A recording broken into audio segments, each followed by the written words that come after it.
지난번 우리가 세번 부흥성회를 통해서 큰 은혜를 받은 줄로 믿습니다. 그때 주제가 혹시 기억나시는지 모르겠는데 저희가 좋은 거는 이게 부흥회나 이렇게 예배를 할 때 이렇게 앞에 있더라고요. 그래서 저도 유심히 봤는데 복음 앞에 서라였습니다.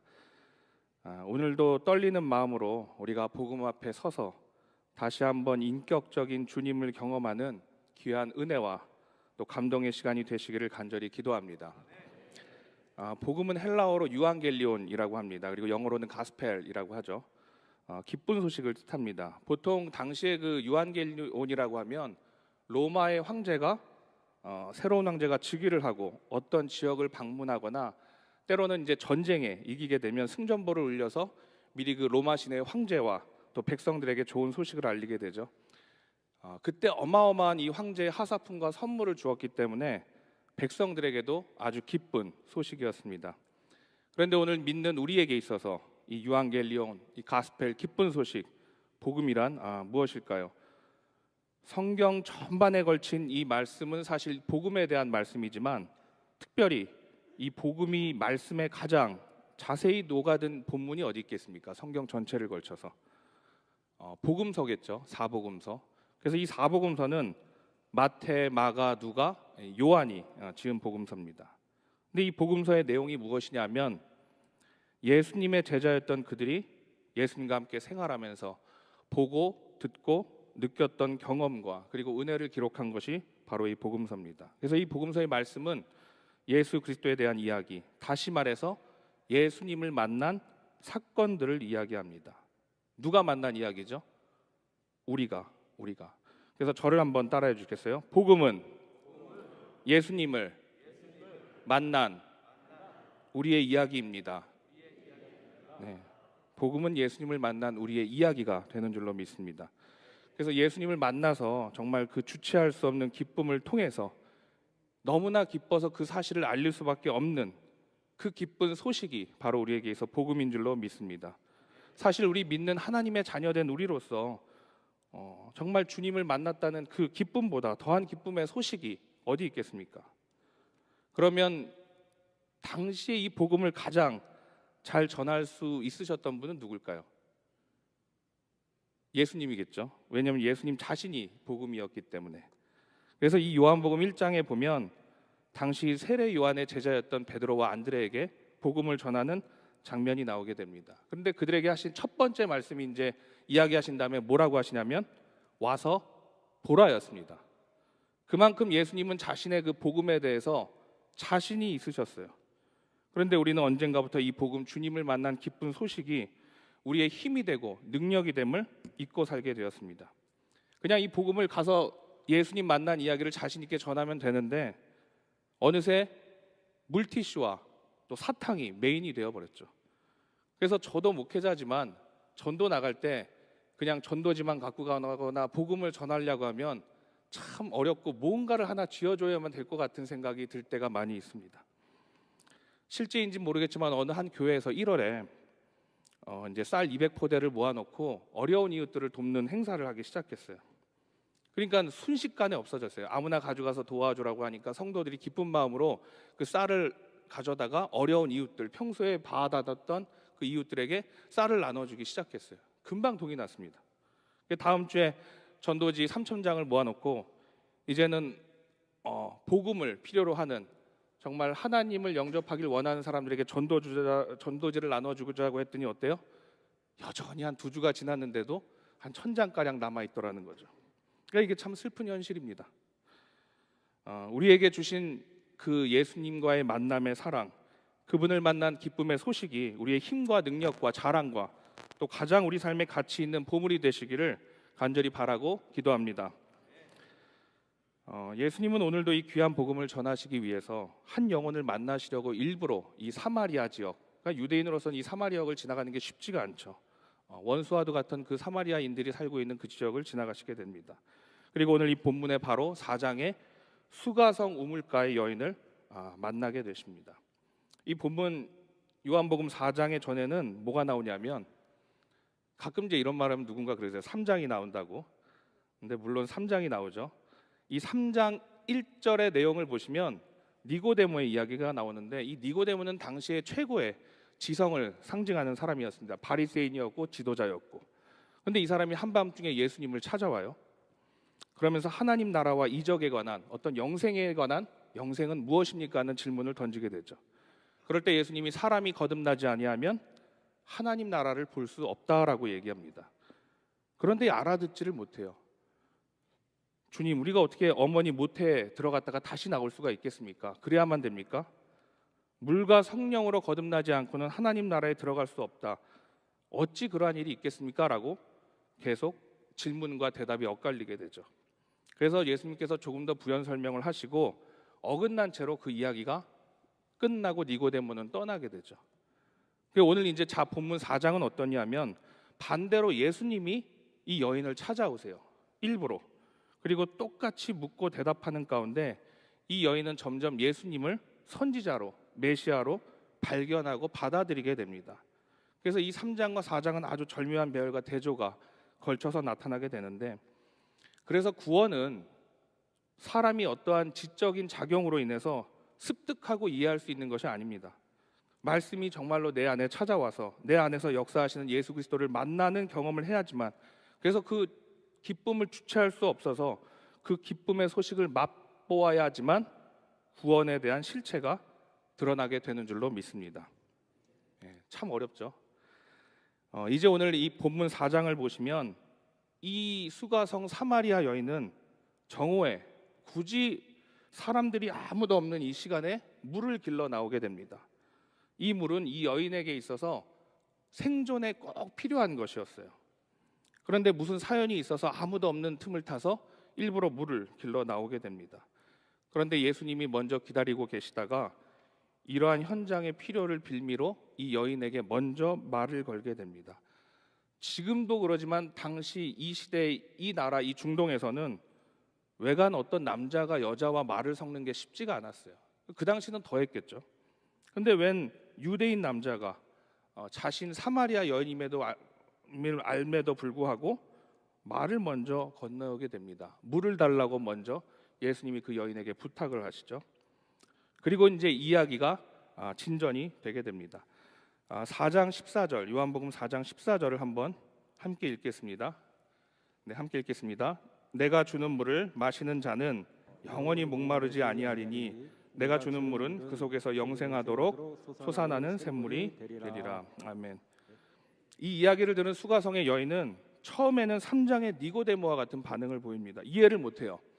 예수님, 그 솟아나는 물, 그런 물이 있으면 매일 아침마다 예수님은 뭐 택배를 사용해서 지금 3다수 1.5리터 물을 우리 집 앞에 놓아 주신다는 건가?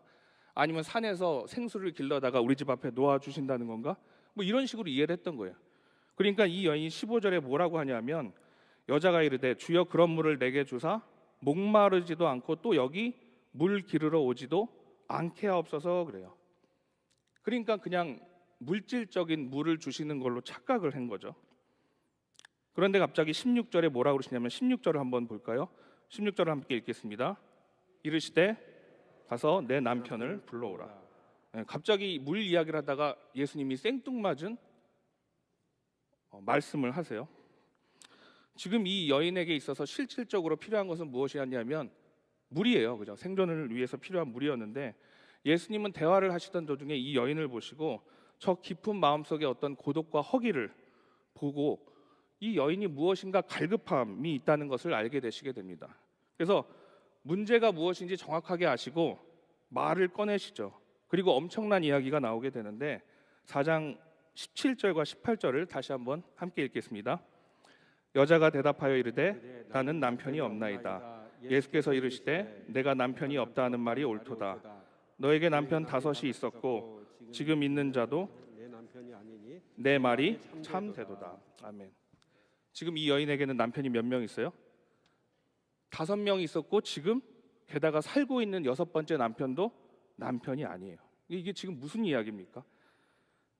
그래서 사실 이 말씀을 보고 성수학자는 이 여인에게 좀 억울한 누명을 씌워왔는데, 이 여인은 생활이 추잡한 여인이었다. 그러니까 어떤 남자를 5명이나 6번째로 골라서 어떤 부자와도 살아보고 권력 있는 사람도 살아보고 얼굴이 잘생긴 사람이랑도 살아보고 또 몸이 좋은 사람이랑도 살아보고 뭐 그렇게 5번, 6번이나 결혼을 했다라고 하고 반복하는 난잡한 여인이었다고 하는데, 그건 이제 너무 어폐가 있는 게, 당시 이 히브리 문화권에서 사실 이 성경을 보다 보시면 여자 이름이 족보에 넣지도 않는 그러한 삶이었습니다. 그러니까 더더욱이 이 결혼에 관해서 삶에 있어서는 이 여인에게 큰 그런 남자를 고를 수 있는 선택권이 있던 시절이 아니었겠죠.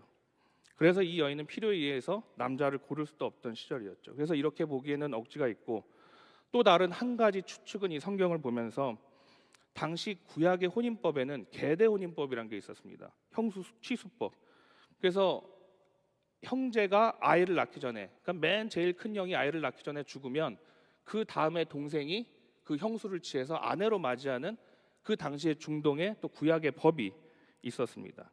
그 종족 보존의 개념이 있었죠. 이 이야기가 잘 나오는 것이 여러분 기억하시면 룻의 그런 이야기가 나와요. 그래서 룻과 보아스. 그래서 보아스가 기업물을 짜로서 룻을 취하게 되죠.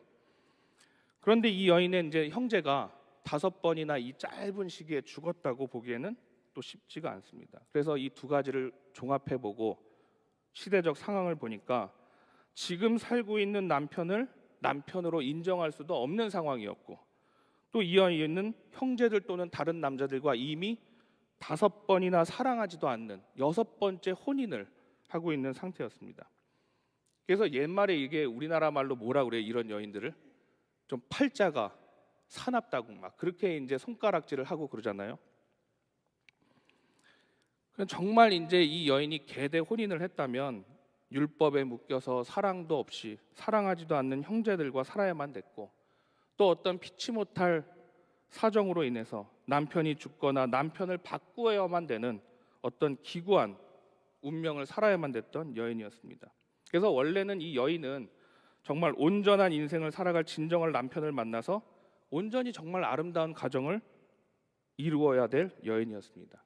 근데 지금 이러고 있는 시기에 예수님이 찾아오시게 된 거죠. 그러면 이 지금 살고 있는 남편은 몇 번째 남편일까요? 6번째 남편이 됩니다. 그죠? 전에 남편이 5 있었고 지금 사는 남편도 남편이 아니니 그러시죠? 그러니까 앞으로 한 번 더 만날 남편은 몇 번째 남편이 돼요? 7번째 남편이 돼요. 그래서 이 요한복음은 이거를 기가 막히게 표현을 하는데요. 7이라는 숫자를 이용해서 이 요한복음이 표현하고 있는데, 7이라는 숫자는 여러분 잘 아시다시피 완전수죠. 하나님께서 천지를 창조하실 때 6일 동안 창조하시고 7일째 안식하시고 보시기에 심히 좋았더라고 몇 번 말씀하시죠? 7번을 말씀하십니다. 그렇게 말씀하실 정도로 완벽한 창조를 이루었단 말이죠. 이 요한복음에서도 때라는 단어를 일으키는, 예수님의 죽음의 때를 가리키는 단어도 호라라는 단어인데 7번을 가리키고요. 이 요한복음의 첫 장에 나오는 기적이 모두 7가지가 나오는데 첫 번째 기적이 가나안 혼인잔치를 가리키게 됩니다. 그래서 이 여인도 지금 7번째 남편을 만날지도 모르는 운명에 처해 있는데 지금 누굴 만난 거예요? 예수님을 몇 번째로 만났어요? 어떻게 보면 남자로서 7번째를 만난 게 되죠. 그래서 이거는 무엇을 이야기하냐면 신부인 우리가 신랑이신 예수 그리스도를 극적으로 만나서 온전한 구원과 회복에 대해서 이 회복하게 되는 이야기를 이 수가성 여인의 이야기를 통해서 대입하고 있는 것입니다. 19절을 이제 한번 보겠습니다. 4장 19절을 한번 읽어볼까요? 여자가 이르되 주여 내가 보니 선지자로소이다. 이제 이 여인이요, 처음에는 이 예수님을요 당신 이랬어요. 근데 대화하다 보니까 보통 사람이 아닌 것 같거든요. 그래서 주여, 주인이셔 이렇게 15절에 바뀌어요. 그리고 19절에는 뭘로 바뀌냐면 선지자요 이렇게 바뀌게 됩니다. 그냥 처음에는 랍비, 지나가는 유대인인 줄 알았더니 랍비, 선생인 줄 알다가 이제 선지자의 인식으로 주님의 모습이 들어오면서 한 가지 질문을 던지게 됩니다. 20절을 함께 읽겠습니다. 우리 조상들은 이 산에서 예배하였는데 당신들의 말은 예배할 곳이 예루살렘에 있다 하더이다. 갑자기 이야기의 주제를 남편 이야기에서 확 바꿔버려요. 그죠? 우리도 신앙생활하면 이럴 때가 있는데, 진정한 주님을 만나게 되면 나타나는 현상이 되는데 두 가지가 있습니다. 첫 번째는 주님을 영접하고 주님을 만나게 되면요, 그 거룩한 하나님의 모습 속에서 내가 얼마나 죄인임을 깨닫게 될 때가 있습니다. 내가 얼마나 많은 죄를 짓고 지금 죄인으로 살아가는가. 그런데 그 죄에 대해서 민낯을 하나하나 꺼내놓는데 그게 너무 힘들어요. 그래서 그 죄를 더 이상 꺼내놓고 싶지 않을 때가 있어요. 누군가 내 민낯을 철저하게 밝혀버리면 숨고 싶잖아요. 그래서 이 여인도 남편 이야기를 하다가 얼른 대화의 주제를 바꾸고 싶어 합니다. 두 번째는 대화를 하다 보니까 이분이 보통 분이 아니라는 걸 알게 돼요. 선지자 같아요. 그래서 평소에 궁금하고 목말라 있던 질문을 드리게 됩니다. 자신이 갈급해 있던 어떤 예배에 대한 물음이었죠. 그래서 사마리아인들은 예루살렘에서 예배할 수가 없다. 그래서 그리심산에서 예배하는데 예루살렘 성에서 예배해야, 예루살렘 성전에서 예배해야 진짜라고 하더라. 선지자님, 어디서 우리가 예배해야 진짜 예배를 드리는 것입니까? 이 목마름에 가득 차서 이 질문을 지금 예수님께 드리는 거예요. 정말 이것은 어마어마한 유대인과 사마리아인의 몇백 년에 걸친 누구도 대답할 수 없고 풀 수 없는 문제를 갑자기 예수님 앞에 이렇게 던져놓는 거죠.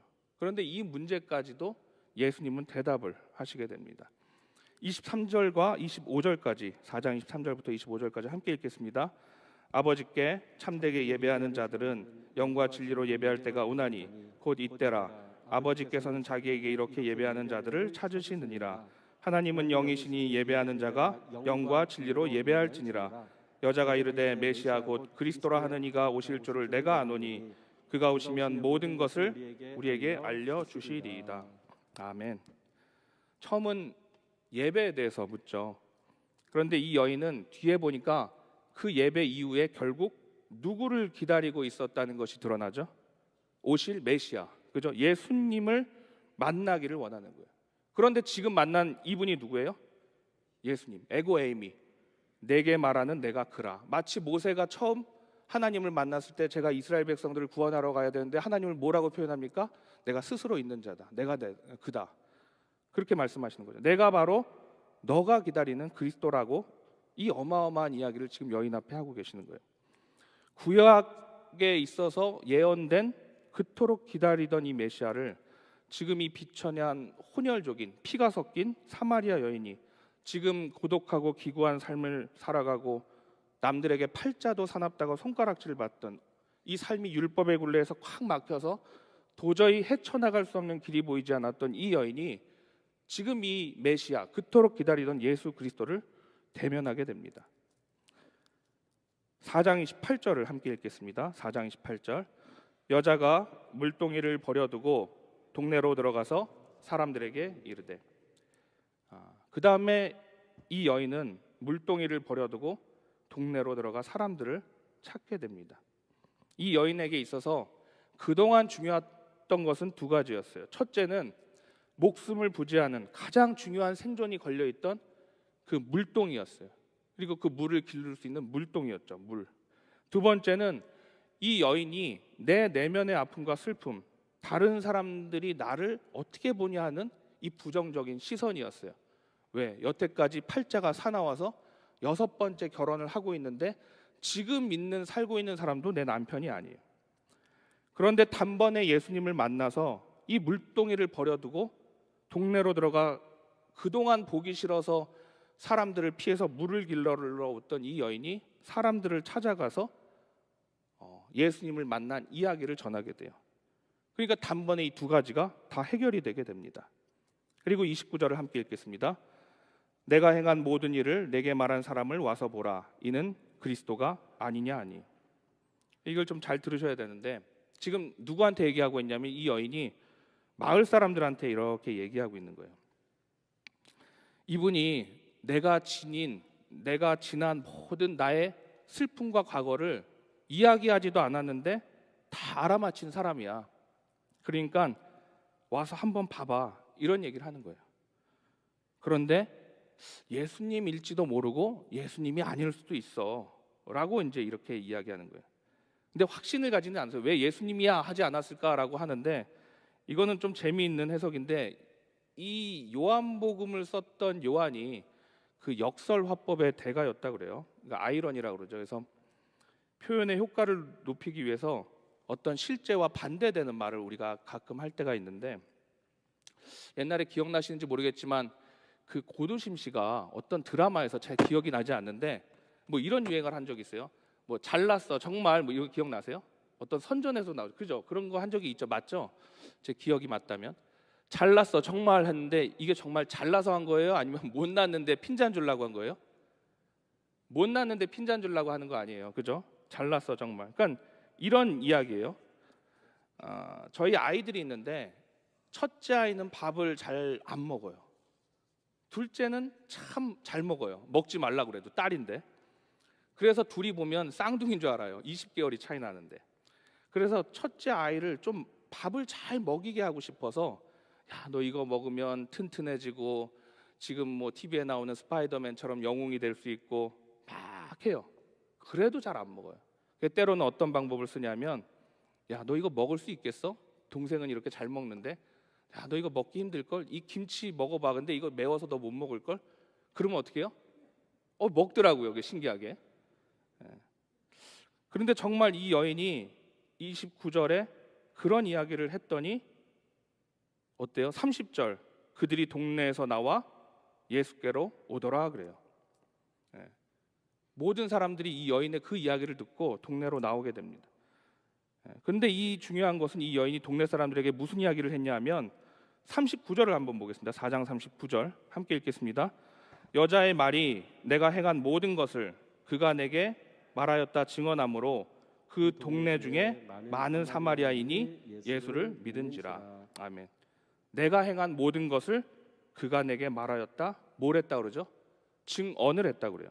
그러니까 증언은 사실만 이야기한 거예요.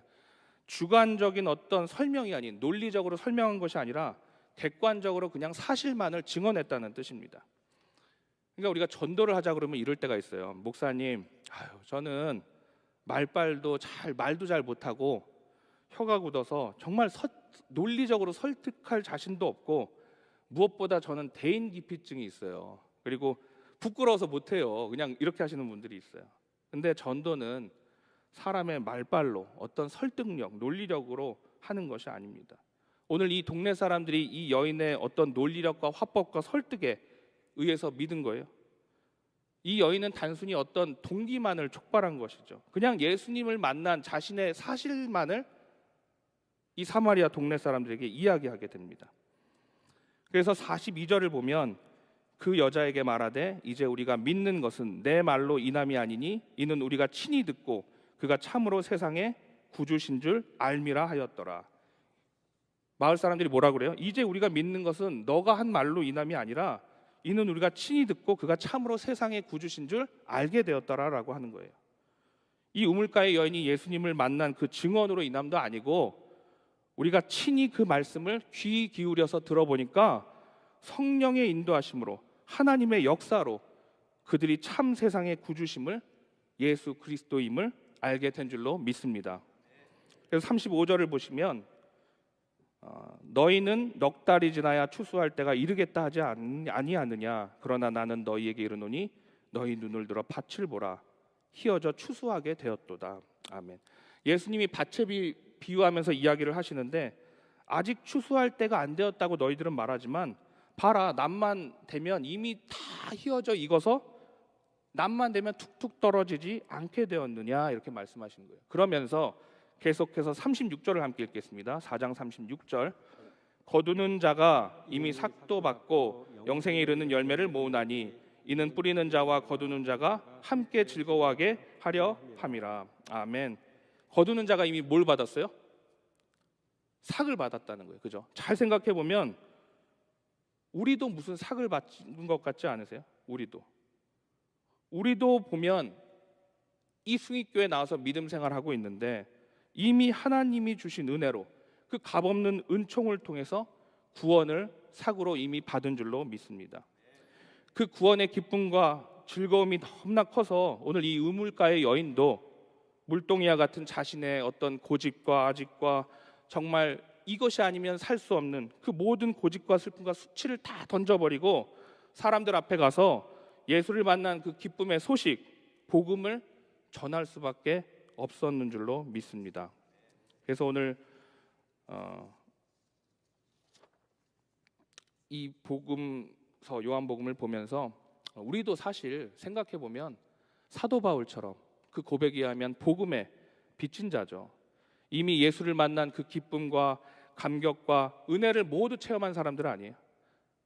다만 잊혀졌어요. 예수님이 세상의 유혹에 어떤 나의 욕심 때문에, 나의 고집 때문에, 아집 때문에, 내 생각 때문에. 그래서 바라기는 우리가 다시 한번 예수 그리스도를 만나는 그 기쁨이, 복음을 통한 예수님과의 그 인격적인 만남이 날마다 저와 여러분 가운데 이루어지기를 간절히 소망합니다. 그래서 그 만남의 기쁨이, 기쁜 소식이 우리 가운데 넘치기를 간절히 소망합니다. 복음이 우리에게 임하고 이 복음을 전하게 되면서 36절의 말씀처럼 정말 예배 가운데 뿌리는 자와 거두는 자가 함께 즐거워할 수 있는 그러한 천국 잔치가 저와 여러분 가운데 날마다 펼쳐지기를 바랍니다. 사실 그 영혼이 산다는 것, 영혼이 변한다는 것, 정말 어떤 구원을 통해서 생명이 태어나는 희열과 그 기쁨만큼 견줄 수 있는 게 이 세상에 무엇이 있겠습니까?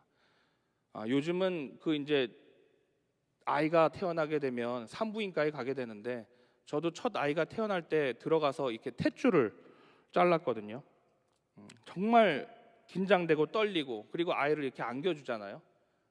그러면 참 경이롭고 설명이 안 되죠. 그리고 이후에 그 생명 하나 때문에 모든 그 가정의 시간표와 구조가 싹 다 바뀌게 돼요.